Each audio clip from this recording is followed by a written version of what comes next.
देखिए आज अपन शुरू करने वाले हैं पीरियोडिक क्लासिफिकेशन, है ना। पीरियोडिक क्लासिफिकेशन मतलब अपन को इसमें पढ़ना है कि किसी जैसे एलिमेंट का क्लासिफिकेशन क्यों किया, ठीक है ना। सबसे पहले अपन को वही पढ़ना है। सबसे पहले हमने पढ़ा था जब बहुत पहले, आज से पूरी हिस्ट्री के बारे में इसमें पढ़ना है। क्या पढ़ना है? हिस्ट्री कि क्यों ज़रूरत पड़ी, कौन कौन से फिजिक्स केमिस्ट थे जिन्होंने पीरियोडिक टेबल बनाने में अपना अपना योगदान दिया है, काम किया है, ठीक है। क्यों किया, ज़रूरत आखिर क्यों पड़ी, वो सारी चीज़ें सबसे पहले इसमें पढ़ेंगे। तो क्लासिफिकेशन का मतलब होता है अरेंजमेंट्स, बंटवारा, है ना। तो क्या हुआ कि सबसे पहले जब एलिमेंट डिस्कवर हुए आज से बहुत साल पहले, ठीक है, तो उस समय नंबर ऑफ एलिमेंट्स क्या थे? कम थे, है ना। नंबर ऑफ एलिमेंट्स क्या थे? कम थे। तो उनको हमने क्लासिफाई किया ओनली किस में? मेटल, नॉन मेटल और मेटोलाइट्स में, ठीक है ना। तो जब पहला सबसे कह सकते हैं इसको कि ओल्ड क्लासिफिकेशन जो था एलिमेंट का, वो क्या था कि एलिमेंट्स जो होते थे उनको 3 पार्ट में क्लासिफाई किए थे। कितने पार्ट्स में? 3 पार्ट में। मेटल, फिर नॉन मेटल, उसके बाद मेटलॉइड्स, ठीक है।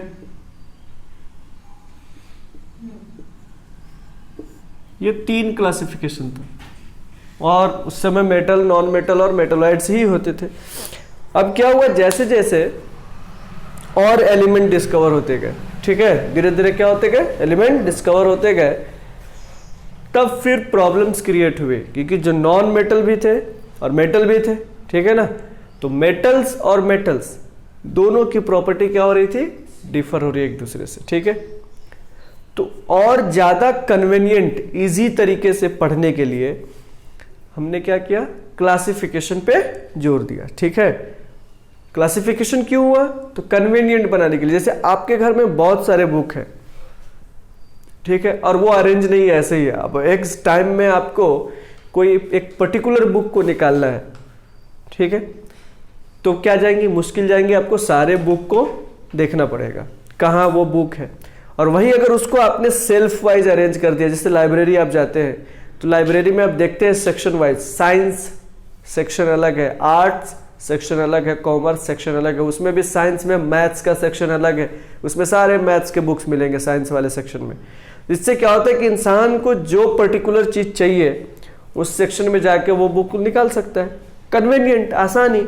वैसे ही यहाँ पे जब पीरियोडिक क्लासिफिकेशन की बात आई तो पीरियोडिक क्लासिफिकेशन भी आसानी के लिए किया गया कि जब बहुत थोड़े एलिमेंट थे तो उनको मेटल एंड नॉन मेटल पे क्लासिफाई करते थे, लेकिन जैसे ही नंबर ऑफ एलिमेंट्स बढ़ते गए तो उनका जो पढ़ना या फिर उनका जो अरेंजमेंट की जरूरत पड़ी। क्यों? क्योंकि प्रॉपर्टीज जो है उनके, वो प्रॉपर्टीज एक दूसरे से सिमिलर भी थे और कुछ कुछ प्रॉपर्टीज क्या हो रहे थे? डिसिमिलर भी हो रहे थे। तो जो उस समय के जो लोग थे उन्होंने आने वाले टाइम को देखते हुए ये सोचा कि आने वाले टाइम में जब मेटल्स या नॉन मेटल्स या एलिमेंट्स जब ज़्यादा डिस्कवर होंगे तो उनको कन्वीनियंट वे में कैसे पढ़ाया जाए ताकि सब कुछ याद रहे, है ना, कन्वीनियंट हो जाए। तो कन्वीनियंट करने के लिए उन्होंने जोर दिया क्लासिफिकेशन पे, और क्लासिफिकेशन करने के लिए अलग अलग केमिस्ट ने अलग अलग तरीके से क्लासिफिकेशन किया था, ठीक है।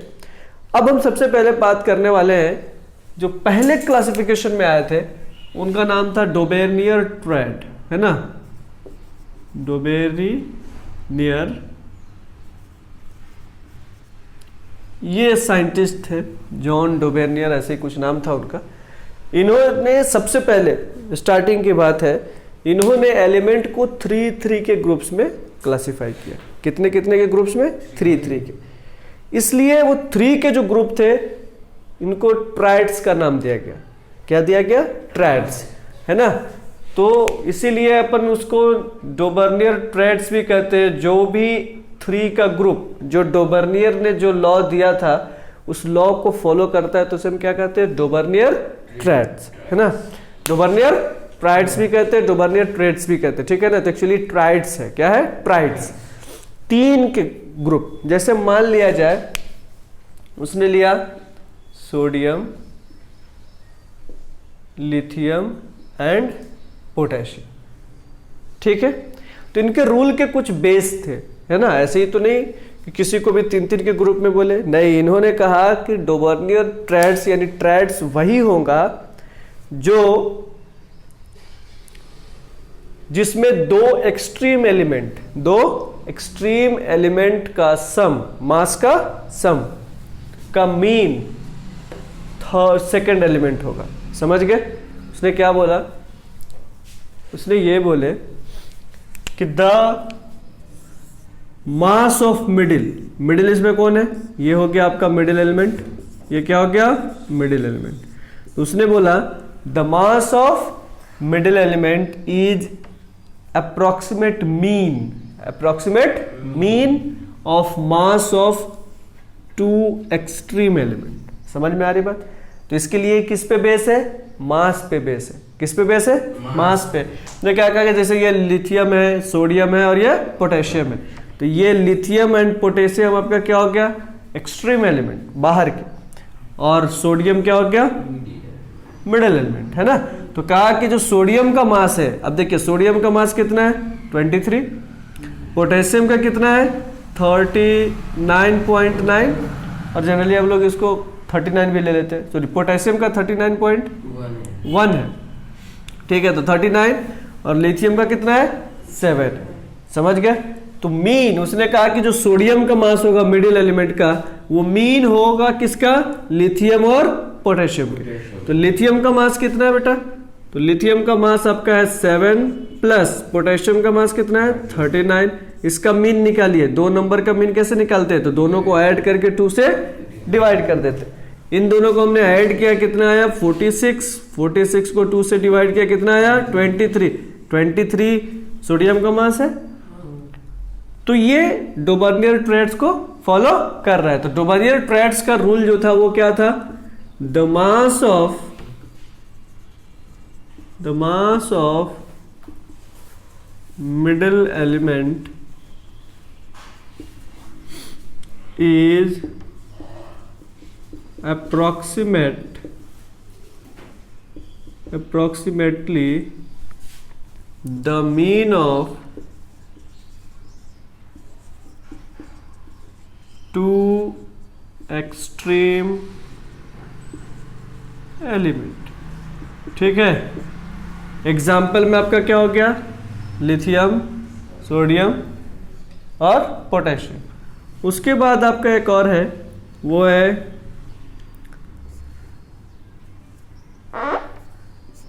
बेरिलियम नहीं, मैग्नीशियम होगा, क्या होगा, magnesium, calcium, barium and strontium, ठीक है।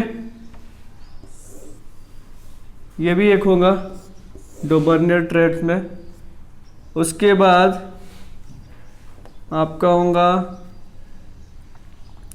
Cl, Br, I, chlorine, bromine, iodine, ठीक है। फिर इस तरह से कुछ 6-7, कितने 6-7 का उसने बताया था जो फॉलो करता था। बाद में क्या हुआ, और भी जो डिस्कवर हुए और उनको 3-3 के ग्रुप में डिवाइड किया गया, तो फिर ये जो रूल था इस रूल को फॉलो नहीं करने लगे, तो ये रूल क्या हो गया, फेल हो गया। तो इसके कुछ ही एलिमेंट्स हैं, यानी कुछ ही ग्रुप है, 6 या 7 ग्रुप हैं जो आपके पढ़ने हैं, और उतने ही ग्रुप थे जो फॉलो कर रहे थे, अदरवाइज बाकी सब फॉलो नहीं कर रहे थे। समझ गए।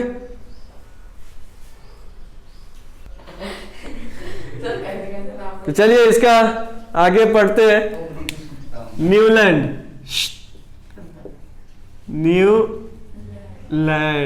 ठीक है। और इसमें अपन ने ऑक्टेव्स लगा दिया, न्यूलैंड ऑक्टेव लॉ, ठीक है। ये क्या था, न्यूलैंड ऑक्टेव लॉ, देखिए इन्होंने जो क्लासिफिकेशन किया था वो फ्रीक्वेंसी के बेस पे किया था। जैसे आप म्यूजिक वगैरह बजाते तो म्यूजिक में सा रे ग म प ध नी सा, फिर सा पे आ जाते तो देखिए सा रे ग म प ध नी सा, फिर से यानी आठवां एलिमेंट और पहला, यानी पहला और आठवां एक जैसा है। समझ में आ रही बात? तो इसने पहले को किससे क्लासिफाई किया? आठवें से, यानी म्यूजिकल नोट के बेस पे इन्होंने क्लासिफाई किया कि जैसे जैसे हम एक से, जैसे म्यूजिकल नोट सा से स्टार्ट होता है तो सा उसकी फ्रीक्वेंसी कम होती है, आगे गया रे फ्रीक्वेंसी थोड़ा बढ़ गई, फिर और आगे जाता है तो और बढ़ती जाती है। समझ गए कि नहीं समझे? तो इसने उसी के हिसाब से कहा कि अगर मान लिया जाए जहां पे जैसे म्यूजिकल नोट में फ्रीक्वेंसी बढ़ती है, क्या बढ़ती है? फ्रीक्वेंसी। तो इसने क्या कहा कि अगर मास को बढ़ाया जाए, एलिमेंट के किसको बढ़ाया जाए? मास, तो हर आठवां एलिमेंट जो होगा वो पहले एलिमेंट का सिमिलर होगा। समझ गए क्या? तो न्यूलैंड ने जो रूल दिया वो क्या बताया कि if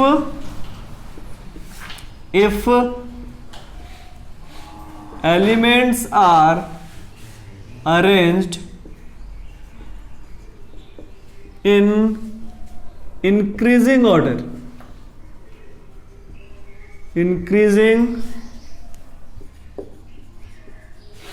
of their atomic masses, ठीक है, then every eighth element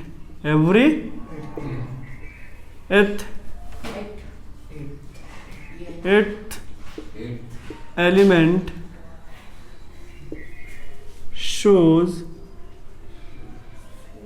या every eighth element is similar to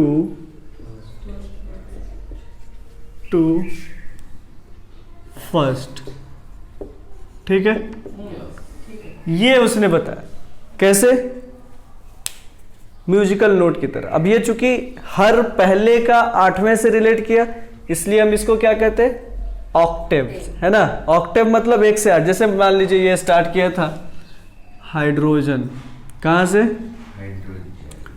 hydrogen के बाद उसने लिया लिथियम, बेरिलियम, ठीक है, उसके बाद boron, carbon, nitrogen and oxygen. Oxygen के बाद देखिए 7 हो गए, 1 2 3 4 5 6 7। ऑक्सीजन के बाद फ्लोरीन, ठीक है, फिर सोडियम, फिर मैग्नीशियम, फिर एल्युमिनियम, सिलिकॉन, फास्फोरस, सल्फर, फिर सल्फर के बाद क्लोरीन, फिर पोटेशियम, कैल्शियम, और उसके बाद आपको क्रोमियम, ठीक है, फिर टाइटेनियम, मैग्नीज और आयरन, और फिर कोबाल्ट वगैरह, उससे कोई मतलब नहीं है। ठीक है, यहीं तक के अपन बात करते, सिर्फ उसके आगे की बात नहीं करते। देखिए यहाँ टाइटेनियम हमने गलत लिख दिया है, क्लियर है? अब उस समय तक के यही एलिमेंट डिस्कवर थे, और भी डिस्कवर थे जिसका और भी बनाया, लेकिन यहाँ पे आपको 3 रो ही दिया है। और भी डिस्कवर थे लेकिन उस समय यही चीज डिस्कवर थे। इसमें इनर्ट गैस है नहीं, हीलियम नहीं है, नियोन नहीं है, क्योंकि वो डिस्कवर नहीं हुए थे उस वक्त तक। समझ गए? उनकी खोज नहीं हुई थी। अब देखिए इसमें क्या हो रहा है, इसकी मास कितनी है? 1, इसका कितना है? लिथियम का 7, 9, बोरॉन का 11, इसका 12, 14, 16, फ्लोरीन का मान लीजिए आपका 19, 23, 24, 27, 28, 31, 32, क्लोरीन का 35, 39, 40, यहाँ।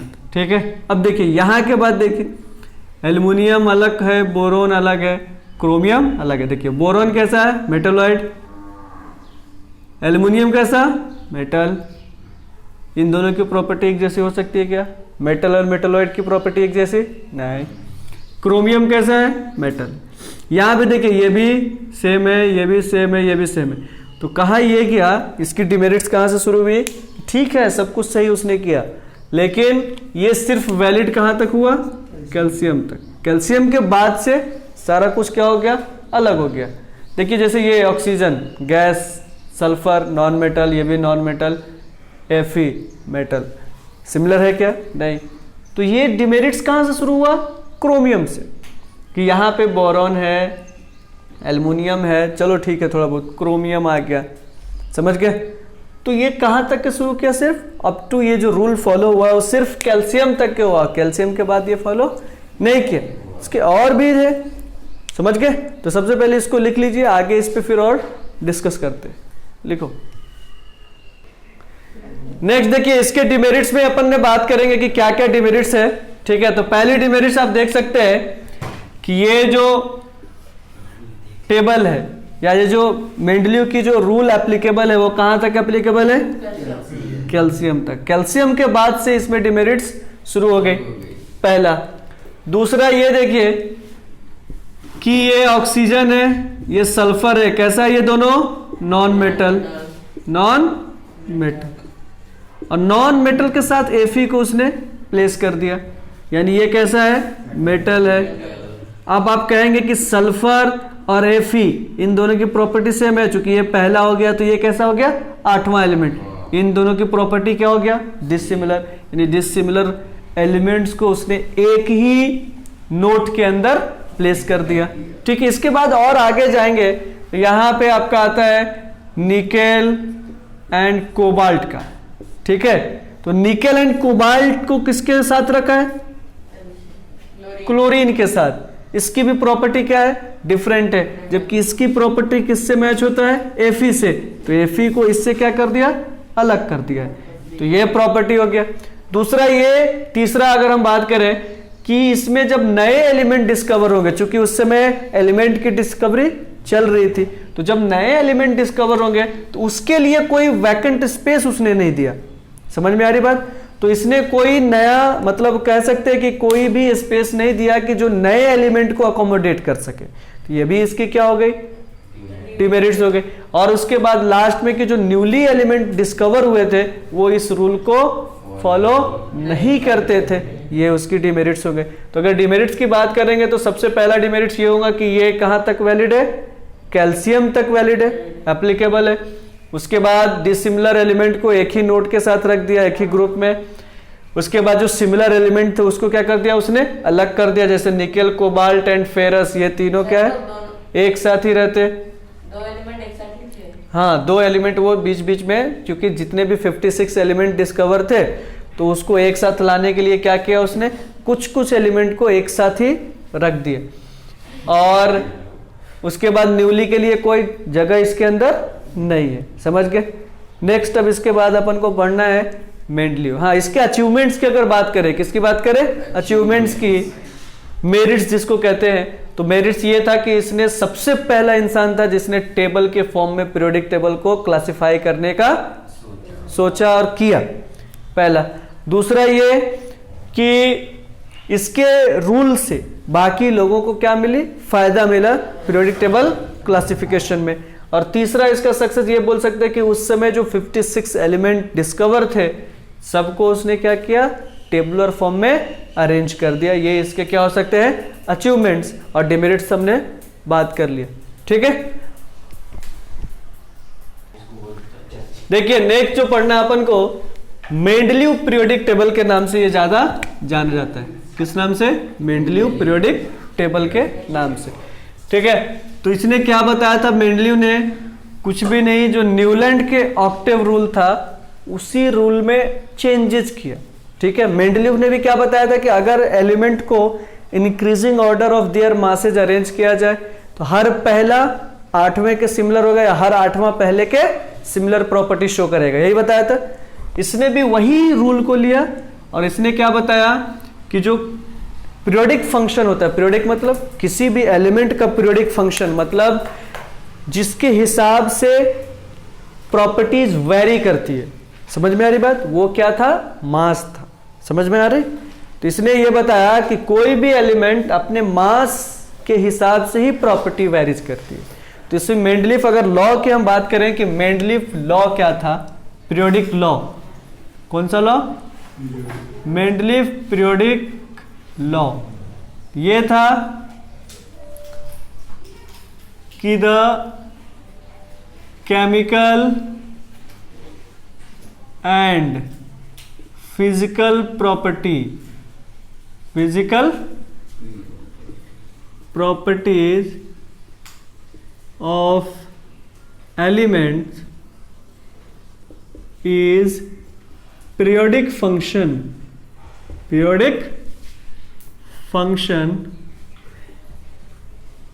of their atomic masses। समझ में आया क्या बोला उसने? उसने ये बोला कि किसी भी एलिमेंट की जो प्रॉपर्टीज है, कौन सी? केमिकल और फिजिकल, वो टोटली डिपेंड किस पे करता है? Atomic mass. न्यूलैंड ने भी यही कहा था। न्यूलैंड ने भी क्या कहा था? यही कहा था कि अगर मान लिया जाए किसी भी एलिमेंट को उसके मास के इंक्रीजिंग ऑर्डर में अरेंज किया जाए तो हर एलिमेंट में 8वां जो एलिमेंट होगा उसकी प्रॉपर्टी पहले के सिमिलर होगी। यानी उसने भी बोला था कि जो प्रॉपर्टी वेरीज करता है वो किसके हिसाब से वेरी करता है? एटॉमिक मास के हिसाब से। और मेंडलीफ ने भी वही कहा, लेकिन लॉ को क्या किया इसने? चेंज कर दिया इस हिसाब से, यानी एटॉमिक मास के इंक्रीजिंग ऑर्डर के हिसाब से उसने क्या बनाया? पीरियोडिक टेबल बनाया। ठीक है, वो पीरियोडिक टेबल क्या था? बुक में मेंशन है पीरियोडिक टेबल। जैसे पहले हाइड्रोजन, ठीक है, न्यूलैंड की तरह ही है, हाइड्रोजन के बाद उसने बेरिलियम लिया, ठीक है, इसको सबसे ऊपर लिया था। कहाँ लिया था? सबसे ऊपर। फिर यहाँ पे लिथियम, बेरिलियम के बाद आपका हो जाएगा boron, carbon, nitrogen, oxygen, fluorine. ठीक है, फ्लोरीन के बाद उसने फिर sodium, magnesium, aluminium, silicon, phosphorus, sulphur, chlorine. ठीक है, और उसके बाद पोटेशियम, कैल्शियम। फिर उसके बाद यहाँ पे उसने खाली जगह दिया था। ठीक है, यहाँ पे वैकेंट स्पेस, एक और वैकेंट स्पेस, ऐसे टाइप के 2 वैकेंट स्पेस है यहाँ। ठीक है ना, 3। फिर आपको फास्फोरस के बाद टाइटेनियम, और सल्फर के बाद आपका दिया होगा टेल्यूरियम, टी दिया होगा, और क्लोरीन में आपको मैग्नीज डाल दिया होगा। सल्फर के नीचे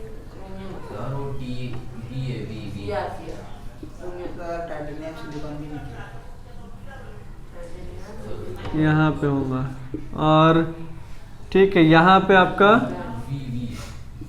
वेनेडियम, ऐसा। ठीक है, मान लीजिए ऐसा ही है, और भी होगा इसके नीचे है। अब इसके कुछ फीचर्स हैं। क्या है? फीचर्स क्या थे कि उसने एक नया टर्म इजाद दिया था जिसका नाम हम लोग लेते हैं कि पीरियड्स। क्या? पीरियड्स का टर्म। और दूसरा था ग्रुप, पीरियड एंड ग्रुप। अब देखिए पीरियड्स किसको कहते हैं और ग्रुप किसको कहते हैं। ठीक है, उस हिसाब से फिर क्लासिफाई करेंगे। तो जैसे देखिए ये जो हॉरिजॉन्टल अरेंजमेंट है ये, ठीक है, ये क्या कहलाता है? पीरियड्स कहलाता है। ठीक है, पीरियड्स का मतलब क्या हुआ? Horizontal arrangement of element. Horizontal मतलब ये देखिए ऐसे लिथियम, बेरिलियम, बोरॉन, तो ये कैसे हम जा रहे हैं? हॉरिजॉन्टली जा रहे हैं। तो इसको उसने क्या नाम दिया था कि ये पीरियड्स, ये क्या कहलाते हैं? पीरियड्स। फिर ग्रुप, तो vertical arrangement of element. Vertical arrangement मतलब इसको, यानी ऊपर से नीचे की तरफ आएंगे, तो इसका नाम उसने क्या दिया था? ठीक है, तो इसके ग्रुप्स कितने थे अगर हम बात किया जाए तो ग्रुप्स थे पहला, इसको दूसरा, तीसरा, चौथा, पांचवा, छठवा, 7th, ठीक है 7 है 7, ठीक है। उसके बाद इसके बाद और है, चूंकि Fe निकेल कोबाल्ट के ग्रुप में है तो एक ग्रुप वो भी दिया था, उसका कितना था 8, ठीक है। समझ में आ रही बात? तो टोटल ग्रुप्स कितने थे 8। अब उस 8 ग्रुप को भी उसने डिवाइड किया था, 8 ग्रुप भी डिवाइडेड थे किसमें, ए और बी के टर्म में। सब ग्रुप था ए एंड बी, यानी जो ग्रुप्स थे उसको 2 पार्ट में डिवाइड किया था, एक group A and group B, जिसको हमने सब ग्रुप का नाम दिया। किसका नाम दिया? सब ग्रुप का नाम। और इसके अलावा क्या था, तो और इसके अलावा उसने वैलेंसी का भी टर्म दिया था कि अगर मान लीजिए कोई एलिमेंट हाइड्रोजन से रिएक्ट करता है तो उसकी वैलेंसी क्या होगी, ऑक्सीजन से रिएक्ट करता है तो उसकी वैलेंसी क्या होगी। जैसे मान लीजिए ये आपका क्या है, हाइड्रोजन के टर्म में अगर बात किया जाए तो जैसे मान लीजिए ये रिएक्शन करेगा तो R के टर्म में दिया है, ये अगर ऑक्सीजन से रिएक्शन करेगा तो R2O होगा, ये अगर रिएक्शन करेगा तो RO होगा, ये अगर रिएक्शन करेगा तो R2O3 हो जाएगा, 4 वाला अगर रिएक्शन करेगा तो RO2 हो जाएगा। समझ गए क्या? इस तरह से उसने क्या दिया था, वैलेंसी दिया था। अब देखिए वैलेंसी कैसे हो गया कि यहाँ पे ऑक्सीजन की वैलेंसी कितनी है 2, तो ये फर्स्ट वाले अगर ग्रुप के साथ रिएक्शन करेगा तो फर्स्ट वाले की वैलेंसी 1 होती है, तो ऐसा फॉर्म करेगा। जैसे सोडियम, अगर लिथियम ऑक्सीजन से रिएक्शन करता है, लिथियम ऑक्सीजन के साथ, तो क्या बनाता है, Li2O बनाता है। तो ये Li मतलब R की जगह आप कोई भी एलिमेंट पुट करिए, ठीक है। तो वो इस तरह से। अब जैसे मान लीजिए बेरिलियम रिएक्शन करेगा तो क्या बनाता है, BeO बनाता है, बेरिलियम ऑक्साइड, तो ऐसा लिख दिया उसने। अगर हाइड्रोजन के साथ रिएक्शन करेगा, किसके साथ, हाइड्रोजन के साथ, तो क्या बनाएगा, तो जैसे RH बनाएगा। क्या बनाएगा, RH। लिथियम प्लस हाइड्रोजन अगर होता है तो LiH बनाता है, तो ये RH, RH2, RH3, ऐसे टाइप का। समझ में आ रही बात? इस तरह से उसने वैलेंसी का भी टर्म दिया। ये आपके पीरियोडिक टेबल के सबसे ऊपर में लिखा हुआ होगा सारी चीज। समझ में आ रही बात? तो ये वैलेंसी यानी केमिकल फॉर्मूला लिखने के लिए भी उसने बता दिया था, या फिर ये बता दिया कह सकते हैं कि वैलेंसी के बारे में बताया था। किसके बारे में, वैलेंसी के बारे में। तो वैलेंसी कहां से पता चल रहा है कि अगर ग्रुप नंबर 1 है तो उसकी वैलेंसी 1 हो रही है, ग्रुप नंबर 2 है तो वैलेंसी क्या हो रही है, 2, ग्रुप नंबर 3 है तो उसकी वैलेंसी उसने 3 दिया है। समझ में आ रही बात? तो इस तरह से उसने वैलेंसी के बारे में भी बताया। पीरियड्स के बारे में बताया। पीरियड्स क्या है, हॉरिजॉन्टल अरेंजमेंट ऑफ एलिमेंट्स, है ना, horizontal arrangement of element. Group क्या होगा, वर्टिकल अरेंजमेंट ऑफ एलिमेंट्स, ठीक है। ये सारी चीजें। और इसमें क्या है, तो इसमें यह है कि ये वैकेंट स्पेस दिया था। क्या दिया था, वैकेंट स्पेस। और इस वैकेंट स्पेस का नाम दिया था। समझ गए क्या, वैकेंट स्पेस का नाम दिया था। जैसे ये होगा आपका यहां पे और उसके नीचे आपका होगा ऐसा, हाँ ठीक है, सही लिखा था मैंने। जैसे ये पहला वाला जो एलिमेंट है ना, ये वाला, ये को उसको उसने बोरॉन के नीचे का नाम दिया था, इका बोरॉन। क्या बोला था उसने, इका बोरॉन, ठीक है, ठीक है। फिर उसके बाद ये जो नीचे वाला था, ये वाला, ठीक है, इसका नाम उसने दिया था इका एल्यूमिनियम। क्या दिया था उसने, इका एल्यूमिनियम। समझ गया क्यों, क्योंकि ये एक्चुअली डिस्कवर नहीं हुए थे उस समय। और जो ये वाला टर्म है इसका नाम उसने दिया था इका सिलिकॉन, इका सिलिकॉन। बाद में आप पढ़ेंगे कि जब ये फॉर्म हुआ था ये वाला टर्म, और मॉडर्न पीरियोडिक टेबल में इसकी वैल्यू क्या हो गई थी, अलग अलग। जब मॉडर्न पीरियोडिक पढ़ेंगे तो जब ये एलिमेंट डिस्कवर हुआ था, ठीक है, कौन सा, इका बोरॉन, ये एलिमेंट डिस्कवर नहीं हुआ था, लेकिन उसकी प्रॉपर्टी उसने बताया था कि एल्युमिनियम के नीचे रहेगा, ठीक है, उसकी डेंसिटी ये होगी, उसकी आयनिक रेडाई ये होगा। समझ गए? उसी तरह से इका एल्युमिनियम के बारे में बताया था, जो होता है ना प्रिडिक्शन, प्रिडिक्ट करना, उसने ये प्रिडिक्शन किया था कि ऐसा होगा। बाद में लेकिन जब ये एलिमेंट डिस्कवर हुआ तो एक्चुअल में इसकी जो प्रिडिक्शन था मेंडलीव का, वो एग्जैक्ट फिट हुआ था। तो ये इसकी क्या थी, अचीवमेंट थी। समझ गए? उसके बाद एक और टर्म जो अपन ने इसमें ऐड नहीं किया है, इनर्ट गैस। तो उस समय जब ये पीरियोडिक टेबल बना रहा था उस समय इनर्ट गैस डिस्कवर नहीं हुए थे, लेकिन जब बाद में डिस्कवर हुआ बाद में क्या हुआ, डिस्कवर। तो उसने बाकी सारे एलिमेंट के पोजीशन को डिस्टर्ब किए बिना उन सारे इनर्ट गैस को कहां प्लेस किया, आगे प्लेस कर दिया। यहां पे उसने हीलियम प्लेस कर दिया, यहां पे उसने नियॉन कर दिया, यहां पे उसने आर्गन प्लेस कर दिया, फिर यहां पे उसने जेनॉन कर दिया, फिर रेडॉन कर दिया। ठीक है, और इस पूरे ग्रुप का नाम उसने क्या दे दिया, जीरो ग्रुप। क्योंकि ये पहले 1 है, 1 के पहले क्या आएगा, 0। और जीरो ग्रुप इसको इसलिए नाम दे दिया कि इन सब की वैलेंसी कितनी है, 0 है, इनर्ट है। इनकी वैलेंसी क्या है, 0। तो इनकी वैलेंसी है 0, यानी ये इनर्ट गैस है। कैसे गैस है, इनर्ट, किसी से रिएक्शन नहीं करते, इसलिए उसका नाम उसने क्या दे दिया, जीरो ग्रुप। समझ गए कि नहीं समझे? तो इसकी पहली लॉ क्या थी, तो लॉ ये था कि the chemical and physical property of the element is periodic function of their atomic mass. समझ में आ रही बात? ये उसका था, यानी जितने भी प्रॉपर्टी है वो किस पे डिपेंड करेगा, एटॉमिक मासेस पे। अब इसके बाद में कुछ एक टर्म है जो अपन करने वाले हैं डिमेरिट्स निकालने के लिए। क्या निकालने के लिए, डिमेरिट्स। ठीक है, जैसे यहाँ पे सोडियम है, ये नियोन है, ये पोटेशियम है, इसका 39.1 है, आर्गन का 39.9 है। ठीक है, नहीं समझे? समझ गया। दूसरा जैसे देखिए यहाँ पे प्रॉपर्टी, ये फ्लोरीन है, ये क्लोरीन है, और ये क्या हो गया, मैग्नीज हो गया। बिल्कुल टोटल डिफरेंट है। समझ में आ रही बात, नहीं समझ रही है? अब चूंकि मास अलग अलग होगा तो उसकी प्रॉपर्टी भी क्या होंगी, अलग अलग होगी। ऐसा ही बोला ना उसने, कि मास अलग होगा तो प्रॉपर्टी क्या होंगी, अलग। ऑक्सीजन के 2 मास होते हैं, एक 16 वाला और एक ऑक्सीजन 18 वाला। कहाँ गए ये दोनों? अरे आइसोटोप्स होते हैं ना, ऑक्सीजन के आइसोटोप्स। कार्बन के भी एक 12 वाला होता है और एक कार्बन 14 होता है। इन दोनों का कोई पोजीशन चूंकि अलग अलग होना चाहिए। इसकी मास अलग है तो इसकी 14 है, नाइट्रोजन की 14 है, तो क्या ये कार्बन नाइट्रोजन के साथ आएगा? तो मास तो सेम है, उनकी प्रॉपर्टी एक जैसी होनी चाहिए। उसका कोई पोजीशन उसने नहीं लिखा। हाइड्रोजन, किसकी बात करें, हाइड्रोजन। हाइड्रोजन ऐसा है कि वो ऑक्सीजन से रिएक्ट करता है तो फॉर्म करता है ऐसा। समझ में आ रही बात? लेकिन वो नाइट्रोजन से भी, इससे भी रिएक्ट करता है। तो इसके पास 2 तरह की प्रॉपर्टी है, वो इलेक्ट्रॉन डोनेट भी करता है और इलेक्ट्रॉन लेता भी है। समझ में आ रही बात? जैसे ये Li के साथ रिएक्शन कर रहा है, किसके साथ, Li के साथ, तो क्या बनाता है, LiH। ठीक है, क्या बनाता है, LiH। क्यों? क्योंकि इसकी वैलेंसी 1 और हाइड्रोजन की भी वैलेंसी 1, तो ये दोनों की वैलेंसी कैंसिल हो गया।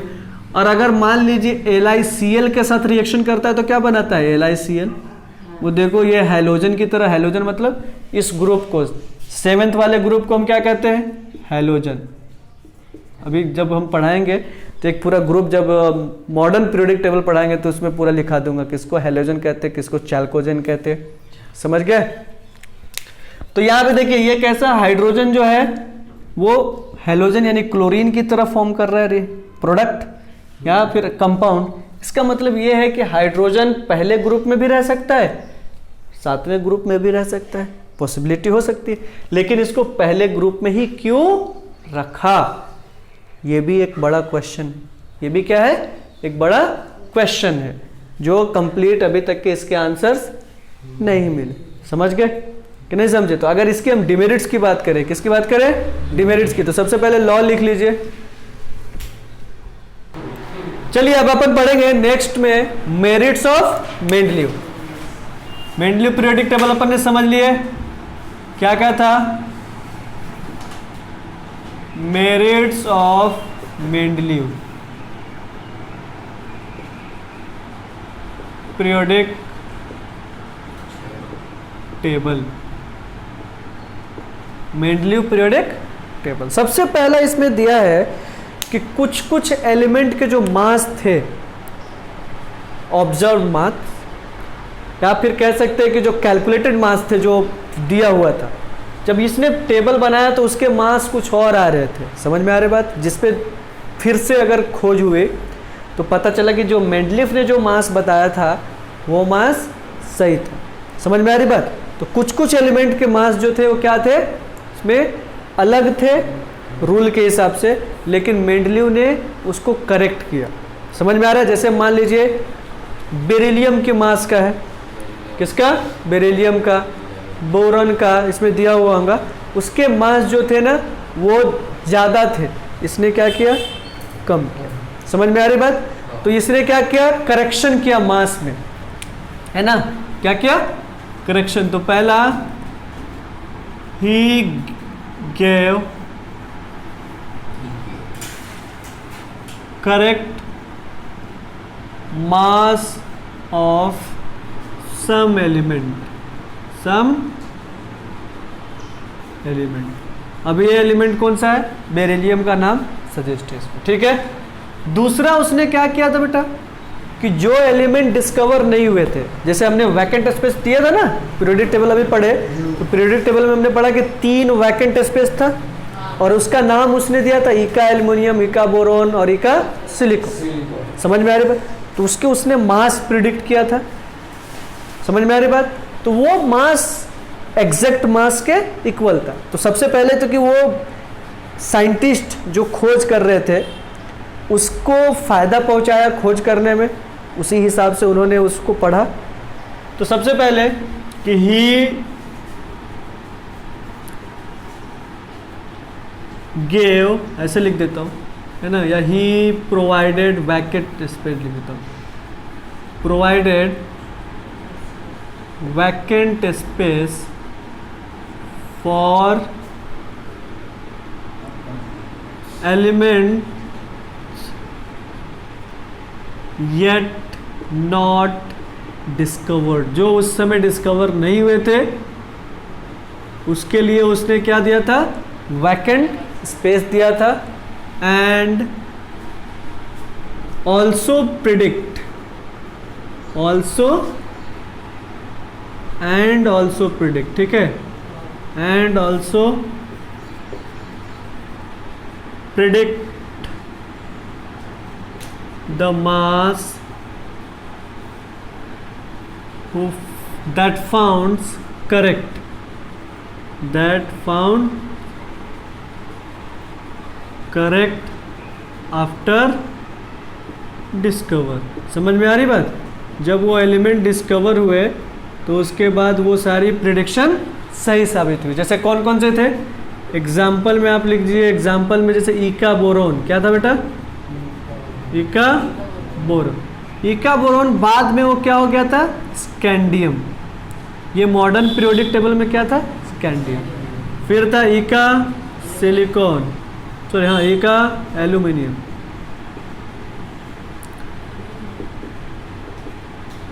इका एल्यूमिनियम जो था वो क्या हो गया था? गैलियम। क्या हुआ था बेटा? गैलियम, गैलीलियम नहीं, गैलियम। और उसके बाद जो इका सिलिकॉन था, क्या था? है ना, तो इका सिलिकॉन होता जर्मेनियम था। क्या था बेटा? जर्मेनियम, ठीक है। ये 3 दिया था। थर्ड जो था इसकी प्रॉपर्टी, इनर्ट गैस उस समय डिस्कवर नहीं हुआ था, है ना, तो उसके लिए उसने पोजीशन नहीं दिया था। लेकिन जब बाद में इनर्ट गैस डिस्कवर हुआ उसने बाकी एलिमेंट के जो सीक्वेंस थे, मैनर्स ऑफ अरेंजमेंट था, उसको विदाउट, बिना डिस्टर्ब किए एक ग्रुप दे दिया। समझ गए? तो क्या लिखेंगे? ही placed noble gases left to the periodic table, left to the periodic table without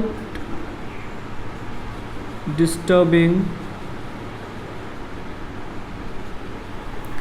the sequence of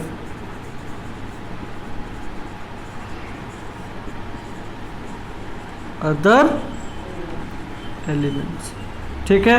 और उसका नाम उसने क्या दिया था? Zero group. समझ गए? तो पहले में था 1 के पहले उसने प्लेस किया तो उसका नाम क्या दिया था? जीरो। जैसे ये आपका फर्स्ट ग्रुप था और उसके पहले उसने जीरो ग्रुप और इसमें उसने हीलियम, ठीक है, neon, argon, krypton, xenon put किया।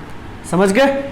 तो इसकी वजह से क्या हुआ, किसी का सीक्वेंस चेंज नहीं हुआ, यानी ऑर्डर चेंज नहीं हुआ।